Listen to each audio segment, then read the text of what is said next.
So today's topic is about pulse oximeter. Nowadays, because of COVID-19, people used to measure their oxygen level using pulse oximeters.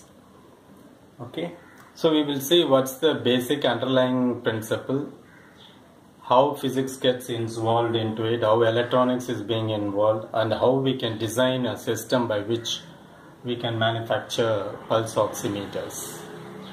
So pulse oximeters measures how much of the hemoglobin in blood is carrying oxygen. So we have in our bloodstream we have hemoglobin. So this pulse oximeter measures how much oxygen, how much of the hemoglobin in blood is carrying oxygen. That is, it's called oxygen saturation.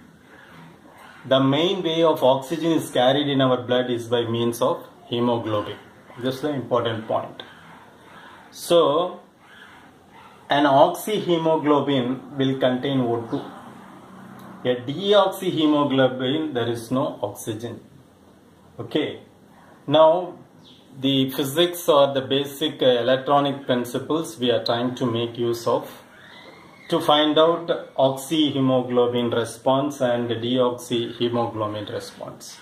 For that, we use two different wavelengths. One is absorbs red, one we are using is red wavelength, and the another one is infrared wavelength. This, of course, we are not able to see, and it is dangerous to eyes also. Of course, red is in the visual spectrum range. So we are using these two wavelengths. Of course, you can use other wavelengths also, but then the response for red and infrared gives the ratio gives a good sounding value, so that we can easily find out the oxygen saturation level. That's the idea. So now we have this visual spectrum range. It goes like this. That means visual spectrum range means whatever we are seeing, the wavelengths. Roughly it starts from 330 nanometers to 720 nanometers. So it starts from violet, indigo, blue, green, yellow. Yellow will be having the maximum response of the eye. Orange, red. So red comes around 720 nanometer, like that, in that range. And then afterwards it is infrared. Now we are going to see deoxyhemoglobin response and oxyhemoglobin response for due to infrared and red wavelength. So now if you see, this is y-axis is absorbance and x-axis is the wavelength, the lambda. Okay, this is lambda wavelength. Okay, now this is oxy level, this point, this is oxy, this is oxy-HP, oxyhemoglobin. This is deoxy.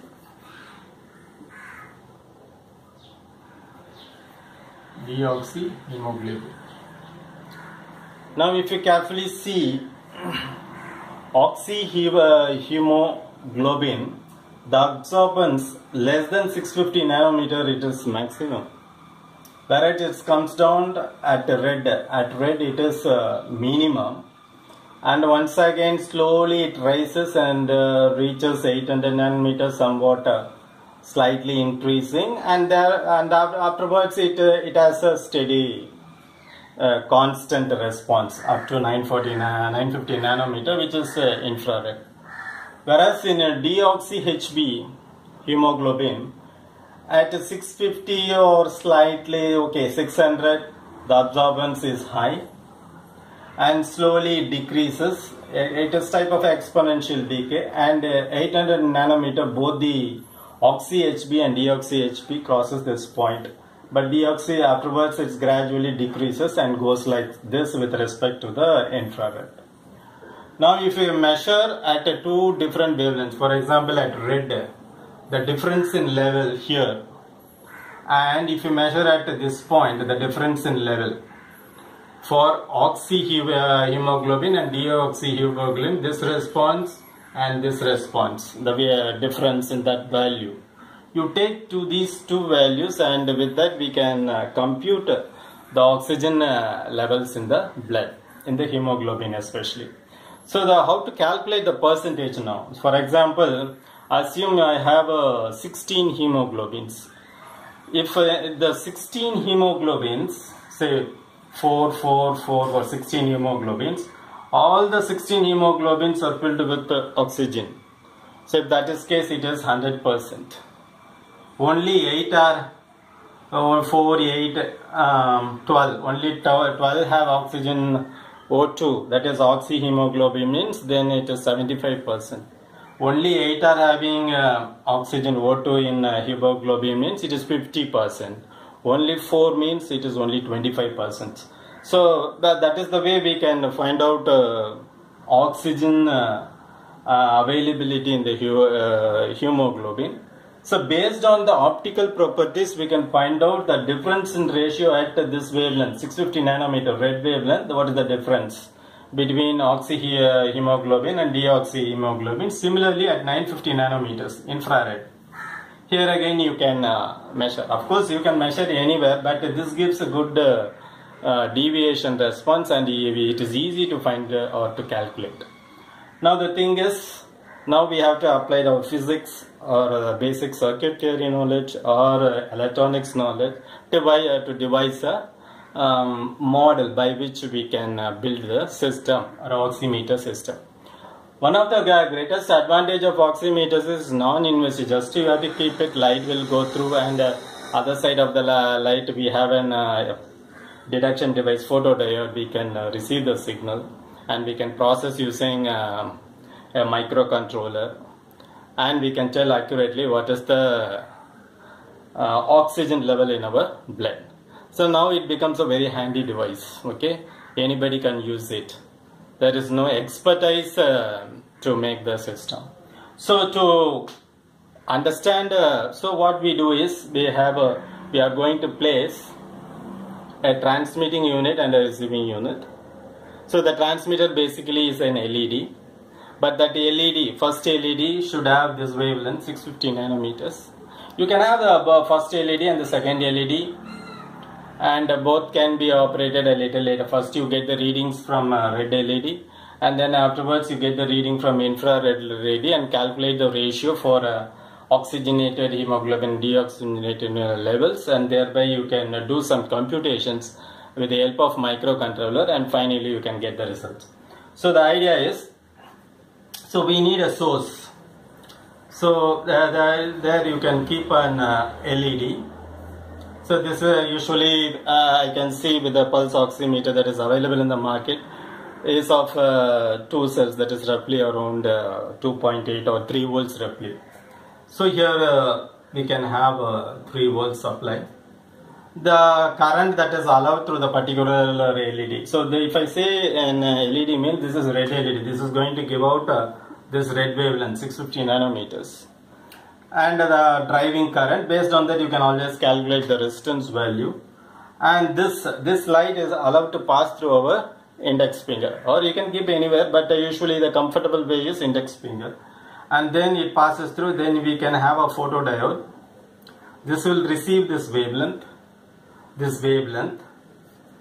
okay, and this is processed and we can get the output in the resistor. That's separate. So this is a photodiode. Now our finger is placed between this source and the receiving point. So our finger is like this. So light passes through our muscle, that blood levels, veins, everything, it passes through. So based on the concentration of hemoglobin, so if it is 100% absorption, as we already see, at 650 or lower than that, absorbance will be high. Whereas for if it is infrared, it is also high, 650, but lower than at 650 nanometer red, oxyhemoglobin is low, whereas for deoxy it's high. So first test with applying this red LED. Then you place another LED and you switch off this circuit and use another circuit with the same setup. So now we are using what? Infrared LED. Generally infrared LEDs are all used for remote control in television and other systems. So that infrared LED. In the second case, this is infrared source. That light is not visible through the naked eye. So now this infrared goes to the photodiode. It receives the signal and you will get a voltage drop across the resistance From here it can be sent to a microcontroller, processed for the ratio and other things. That is guideline by the medical society and the standard levels by the research. So based on those things we can come to the conclusion, okay, this is the oxygen level in the blood system. Okay, now this is the idea. So we must know while reading physics or electronics, which wavelength is suitable for, why we go in for such kind of wavelength, what is visual spectrum. These things should be known. So because of the advent of physics and electronics in a large scale, we now have this handy very small pulse oximeter by which we can readily measure. It's very cheap, right from 500 rupees and some good sophisticated and highly used material, it can go up to 2000 or 3000. But at 3000, okay, it's a good system by which we can measure. It is handy, it can be loaded, disconnected. Moreover, the supply is very less. It is only just a 3 volts cell. You can disconnect whenever you want to find out. You can always find out. So that's the major advantage. So in the perspective of the design applications, what you can do is you can make the source and the receiving end all are connected to a microcontroller. Okay, this is microcontroller, this is source and the receiving end. So source, so you send light or the setup, so you want to make on off 2 setups in one single unit, that is one for red and another for, and everything is housed in it, because LED and all very small, it is less than 2 mm. We have LEDs in that dimension, so we can make use of all those things placed in the hand and make a suitable casing with the LCD displays. Now we will get the accurate reading. So the input and other circuit details is for higher education, that I am not going to, in detail inside. But the outline I want to tell you is, you must know when you read optics in NCERT +2 physics or generally +2 physics, you must know why these wavelengths are important, where it is applied, which wavelength is suitable, why we are using red, why we are using infrared, how they are measuring, what's the concept behind involved data. Oxygenated hemoglobin, without oxygen, how the hemoglobin looks, how they are calculating, and that's what I told you. If you take 16, all the 16 are filled with oxygen in the hemoglobin unit, that means it's 100%. Now only 8 is oxygenated and the remain are deoxyhemoglobin, so we have only 50%. So easily we can measure, we can test our oxygen level, and thereby we can understand the condition of our body, and thereby we can get the appropriate attention from the doctor. So basically this I am explaining the very outline of basic pulse oximeters. Now the pulse oximeters comes along with the heartbeat monitoring system also. That is all housed in a single chip. The dimensions is very small, roughly 5 cm, 3 cm, 2 cm. Okay, that's a very small volume, small voltage, portable, non-invasive. You are not going to pierce anything in our body. It is it uses only optical source. These are all the greatest advantages of doing subjects like electronics, understanding the basic concepts of electronics, electrical basics, physics, the underground physics, the basics of optics. All these things, the students must be good in all these topics, and you must find out how these are happening in the current day situation. So initially we don't know what is oximetry is. Now with the application, now COVID-19 spreading everywhere, and we must know how to use, how the technology is at the background it's working on. Okay, people have put a lot of effort in bringing out this kind of equipment, handy equipment with the advent of electronics. I thank you all for spending your valuable time for this lecture. Thank you. Nandri.